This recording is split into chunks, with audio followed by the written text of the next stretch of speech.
Hi, guys. Welcome to Weekly Travel Updates.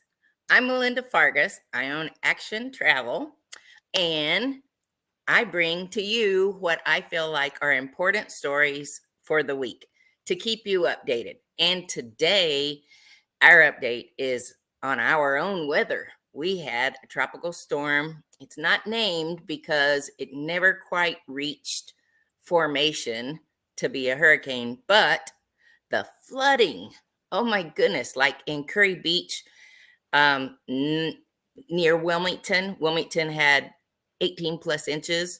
Uh, there were boats that were 6 blocks from the ocean, and the boats are the way they were getting around.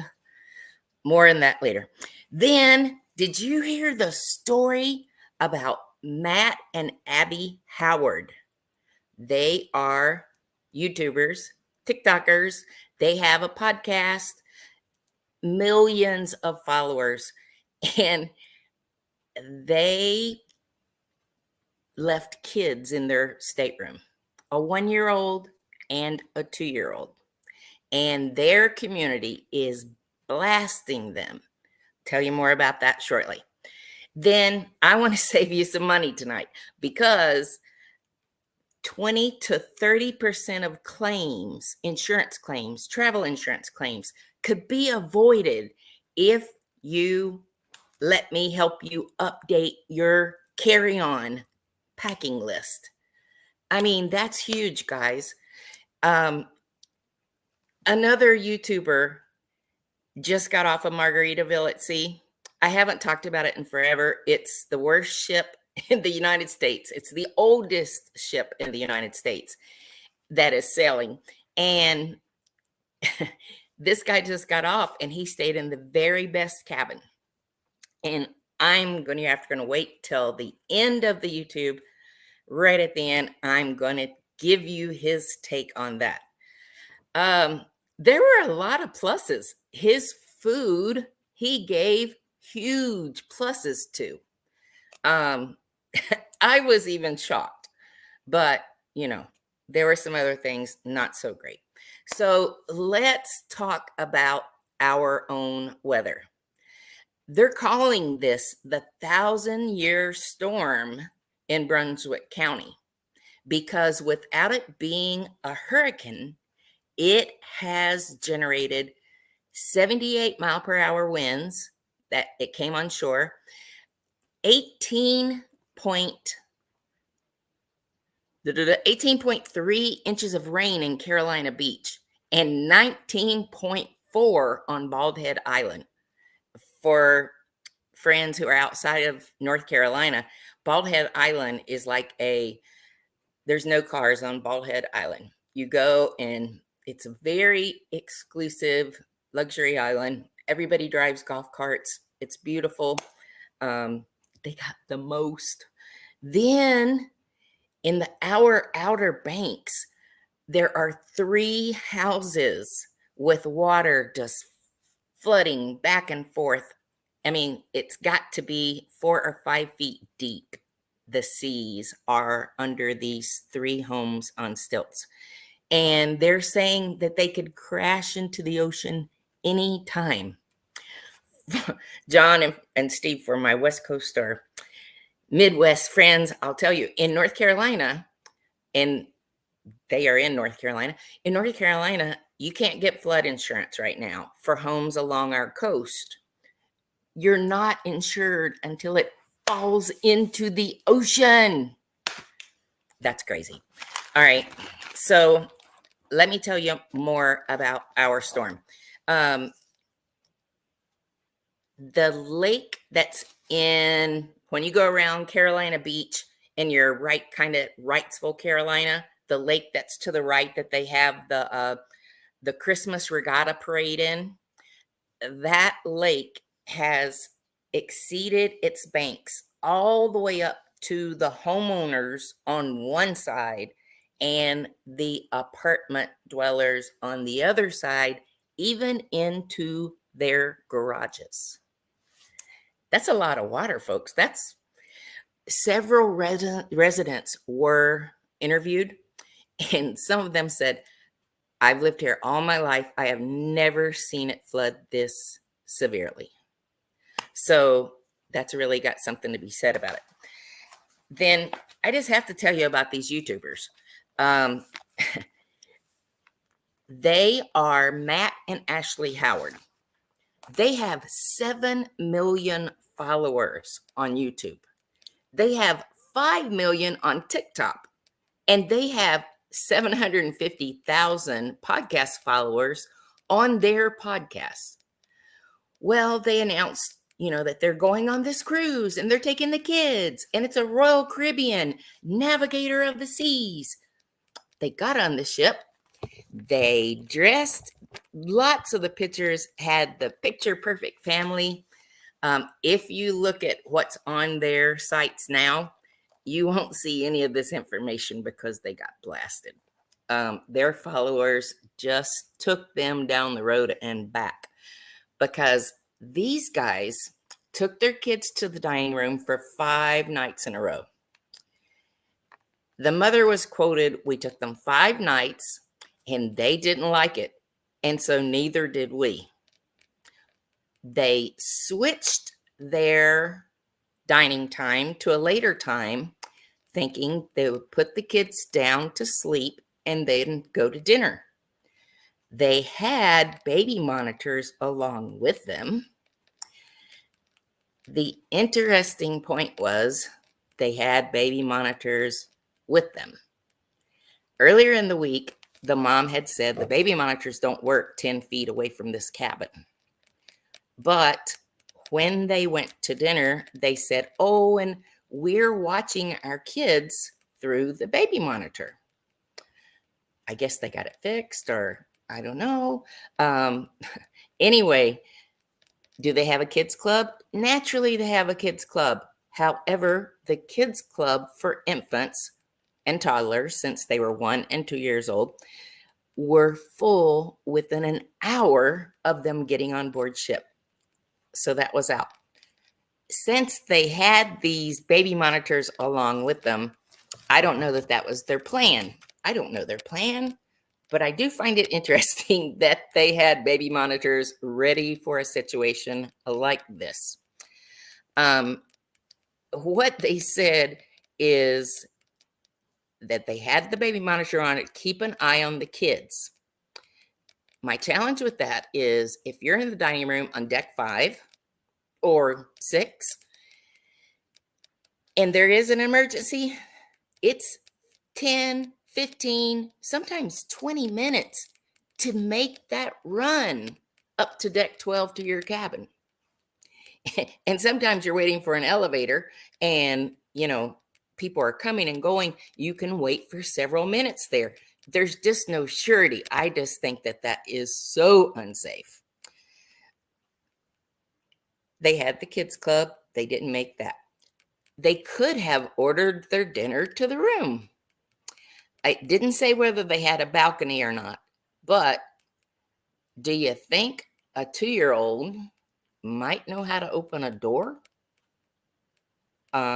Wouldn't that be terrible? You know how heavy those cabin doors are to squash fingers or him get caught outside and leave the baby inside? Ay, yay.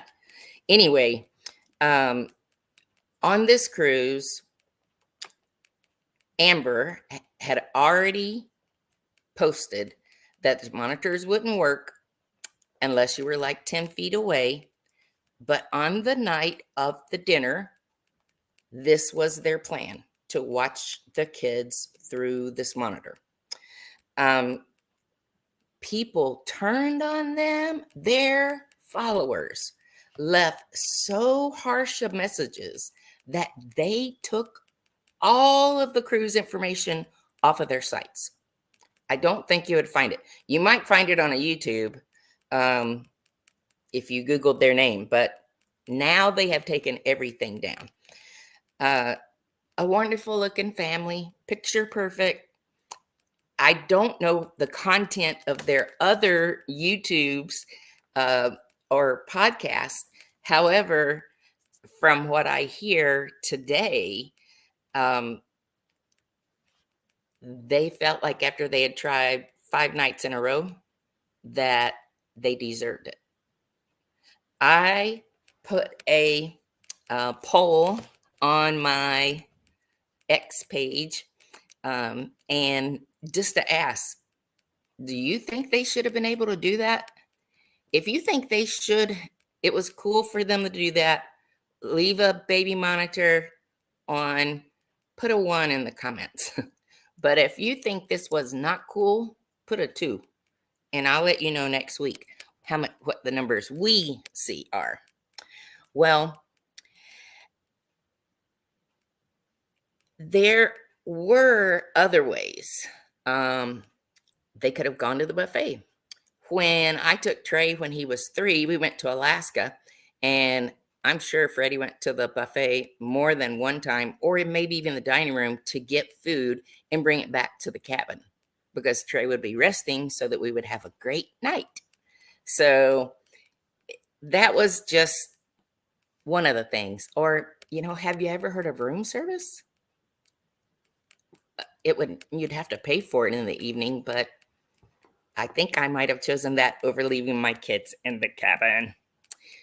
And then I was on a update this week, travel insurance, and 20 to 30% of active claims could have been avoided by changing how you pack your carry-on luggage. I'm going to share with you what I feel some of these, and some of these I'll share exactly what I do, but I really felt like some of these were spot on. Okay, your travel documents. Your travel documents should always stay in your possession. TSA was just cited that there were luggage handlers that were going ransacking through luggage. What if they reached in and they felt a travel document that may have a credit card, or it may have some of your $1 bills that you should be taking with you to tip with? And you get there and you can't board because you have no travel documents.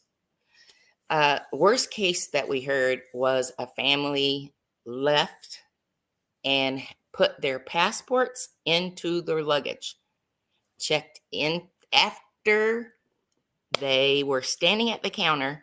She slid passports and all of the information she didn't want to have to carry, all the paperwork, down the side of their large suitcase. They get to Copenhagen and they arrive.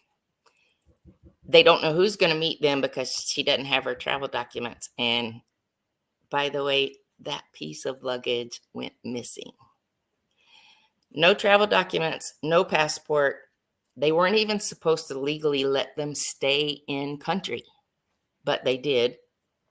I guess maybe they had a good travel agent. I don't know. When my travelers go outside of the country, I always have a copy of their passports. So should something happen, I can go to the powers that be on this side of the water and help them procure a new one, at least a travel passport, to be able to come home. Okay, the next thing was, don't pack something that hurts your hands. It's kind of about the kind of carry-on that you have. If you're going on a cruise, if you're traveling more than one connection to get to your destination, you're going to be handling this bag a lot. And fatigue already sets in. Difference in the altitudes that you're traveling. It's more serious on some than others, but jet lag is a real thing. And if you are lugging around all this stuff unnecessarily, or it's not packed in something that is comfortable for you to manage yourself, then pick something else. The last 5 years or so, I've traveled with a backpack. I picked my purse fits down inside. My laptop is on next to my back. And then everything that I'm going to need for that flight is with me. I have some medications that I need access to, something for stomach, something for headache. But all of my personal medications are packed in a 2-week, day by day. Here's all my pills for the day. Here's all my pills for the day for 2 weeks. I take extra in case I am delayed. We weren't delayed in Alaska, but a lot of people were. So had we been delayed several days, I'm good for a week. A lot of people ask me personally, are those little things that you put your pills in, that's really okay? I've been telling people to use it for 40 years. Well, maybe not that long, but particularly in the last 25 years, I have always carried my pills, and Mom carries her pills in a organizer. No need to carry the one with the labels. Also, be sure to pack things that are necessary, like Band-Aids, like I said, Tums, or something if you get motion sickness.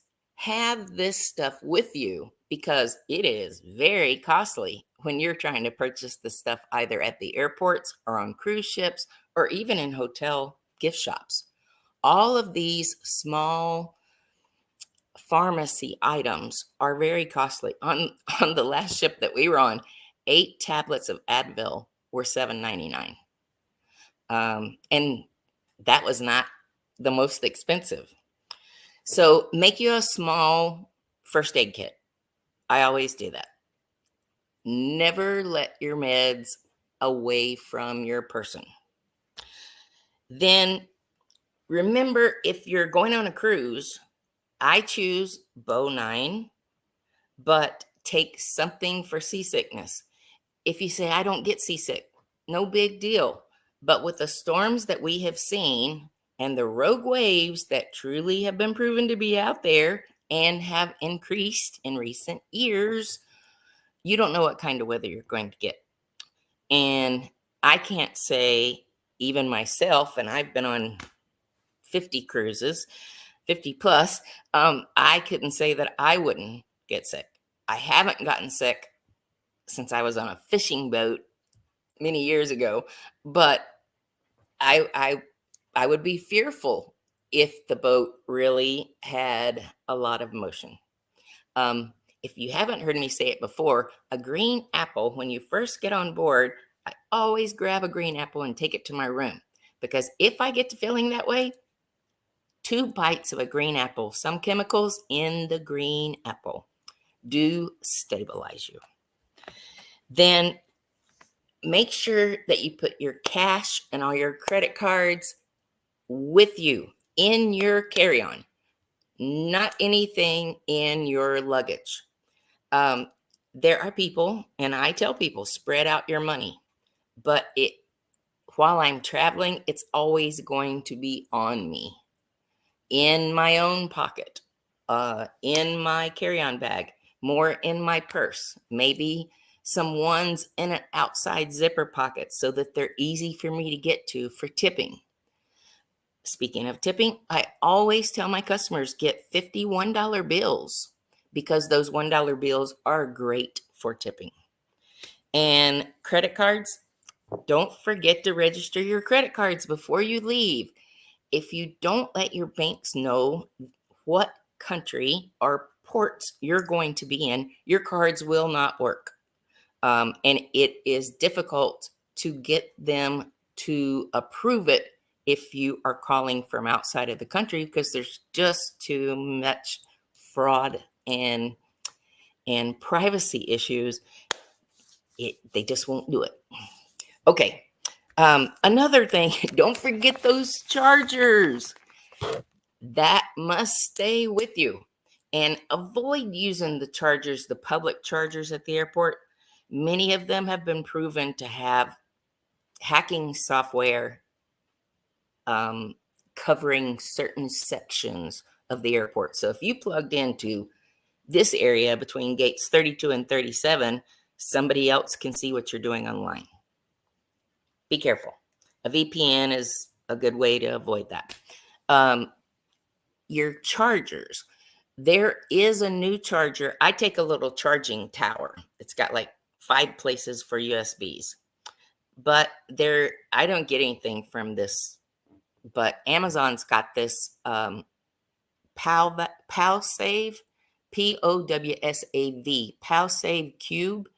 You plug it in to a regular outlet, and there will be always at least one US outlet in your cabin. You plug it into US outlet, it gives you 3 plug-ins and 3 USB plugs. It even says on Amazon it's safe for cruising. What you need to be careful of is nothing like that has surge protectors. There are some that then have an additional cord that come out them. Those have surge protectors, and you cannot bring a surge protector on board. They cause a fire. Okay, one thing in doing this, one of the customers who recently came back said, "God, why didn't you tell me to put all my stuff on in my carry-on?" She said, "We wasted a half a day. It was a beautiful day in New York, and we got to the ship early, so we went on, and we had dropped our luggage hours earlier, and we just had to hang out." So me personally, I always have a bathing suit, sunglasses, and sunscreen with me because I can't wait to get to the water wherever I go. Okay, I know I'm running super long tonight. I apologize. But I got to tell you a few things about Margaritaville at sea. So this YouTuber from Europe, from the UK, he took his parents. They take the best cabin on the ship, which happens to be right under the pool. What a bad place for their best cabins. But it's a suite. It has a separate bedroom and then like a sitting room that has a dining table in it. Anyway, for them, this cruise divided by 3 costs $2,100. No, it costs $2,100 for 3 of them for the cruise. That's not bad. Of course, it was only a 3-day cruise. Anyway, Margaritaville at sea leaves out of Palm Beach.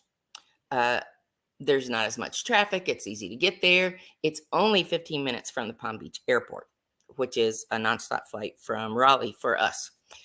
But not only is it the oldest ship sailing, but I've told you about MSC, how they do all of the announcements in several languages, and that's a big complaint.